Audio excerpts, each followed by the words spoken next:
Hydraa issue అయినప్పుడు కూడా ఎంతోమంది జనాలొచ్చి రేవంత్ గారి పైన ఫైర్ అయినప్పుడు, అప్పుడు రియాక్ట్ అవ్వని ఆయన, ఇప్పుడు అల్లు అర్జున్ గారి ఇష్యూ అప్పుడు ఎందుకు రియాక్ట్ అవుతున్నారు? అదే అండి. ఇప్పుడు అదొక మైండ్ సెట్ అనేది అలా అయిపోయింది సీఎం గారులకు గానీ, హీరో వాళ్ళకి చేసేయాలి, హీరోయిన్‌లకి చేసేయాలి. అసలు సీ ఇప్పుడు ఎలా అంటే హైప్ అనేది ఉంటుంది ఓకే. కానీ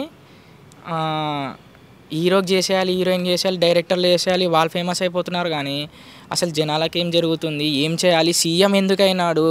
అసలు జనాలకి జరగడం కోసమే కదండీ మనం సీఎంగా, ఎమ్మెల్యేగా, ఎంపీగా గెలిపించేది. అలాంటిది ఈ ఇండస్ట్రీ మీద పడిపోయి సరే ఉంది ఇట్స్ ఓకే. దానికి అంటూ ఒక టైం ఉంటుంది. వాళ్ళకంటూ ఒక టైం స్పెండ్ చేయాలి. వాళ్ళకంటూ ఒక సజెషన్స్ ఇవ్వాలి ఓకే. అది సీఎం నుంచి కానీ, ఎంపీ నుంచి కానీ, ఎమ్మెల్యే ఎక్కడి నుంచైనా ఓకే.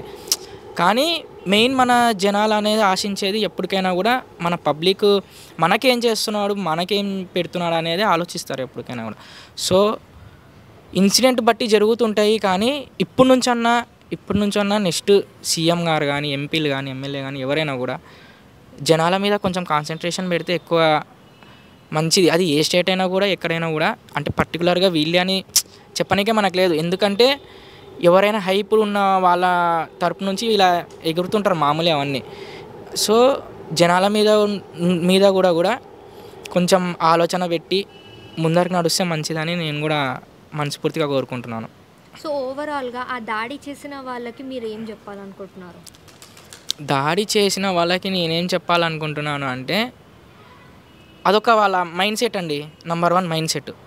ఇప్పుడు ఫస్ట్ టైం దాడి జరిగింది. సెకండ్ టైం జరగదు అనే గ్యారంటీ మనం ఇవ్వలేము.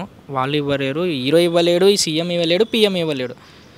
సో వాళ్ళ మైండ్ సెట్ అది. నేను ఎవరికి సపోర్టివ్‌గా నేనేం మాట్లాడను కానీ, ఆలోచించి స్టెప్ తీసుకుంటే బెస్ట్ అని నేను చెప్పగలుగుతాను అంతే.